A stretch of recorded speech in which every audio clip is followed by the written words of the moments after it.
நம்மளது கிடா விருந்து முடிஞ்சு க்ளீன் பண்ணுறக்க ஆரம்பிச்சிட்டேங்க. எனக்கு வந்து உடம்பு சரியில்லைங்க, அதனால வீடியோ எடுக்க முடியல. கிடா விருந்து முடிஞ்சு சனிக்கிழமை ஹஸ்பண்ட் பர்த்டே வந்துச்சுங்க. நான் பர்த்டேங்கிறதே சுத்தமாக மறந்துட்டேன். வெள்ளிக்கிழமை நைட்டு தான் ஞாபகம் வந்தது.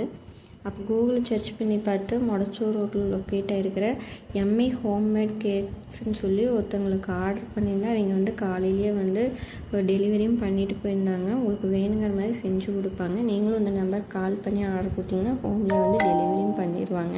அந்த அன்றைக்கி சிம்பிளாக இது கேக் மட்டும்தாங்க அவர் வெட்டினோம், வேறு எதுவும் பண்ணல. அப்போ தம்பி கேட்டான்னு சொல்லி த ஹிடன் ப்ராடக்டர் மூவி கூட்டிகிட்டு போயிருந்தோம். இது வந்து குழந்தைகளுக்கு ரொம்பவுமே பிடிக்குங்க. இந்த படம் ரொம்பவுமே குழந்தைங்க என்ஜாய் பண்ணி பார்த்தாங்க. ஆனால் நம்மளுக்கு தான் எதுவும் புரியல. நீங்கள் குழந்தைங்க வந்து என்டர்டெயின்மெண்ட் பண்ணோன்னா தாராளமாக இந்த படத்துக்கு கூட்டிகிட்டு போகலாம். அவ்வளோ சூப்பராக இருந்தது. குழந்தைங்க எல்லாருமே சிரிச்சுட்டே இருந்தாங்க. நீங்களும் கூட்டிகிட்டு போய் பார்த்துட்டு வாங்க. நாங்கள் படம் முடிச்சு வெளியில் வந்து பார்த்தா மழை கொட்டுன்னு கொட்டுச்சுங்க. மழை விடுற மாதிரி தெரியல. சரி, ஆப்போசிட்டில் வந்து ஒரு போண்டா கடை இருந்தது. அது வந்து ஒரு ஃபேமஸான போண்டா கடை, ஜியோன் தேட்டருக்கு ஆப்போசிட்டில் இருக்குது.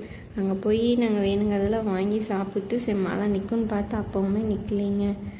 மழை நின்றதுக்கப்புறம் வீட்டுக்கு வந்துட்டோம். அப்போ நான் வந்து ஆன்லைனில் வந்து இந்த ட்ரைனர் ஆர்டர் பண்ணியிருந்தது ரொம்ப நல்லா இருந்தது. உங்களுக்கு வேணும் கமெண்ட் பண்ணுங்கள், நான் லிங்க் அனுப்புகிறேன்.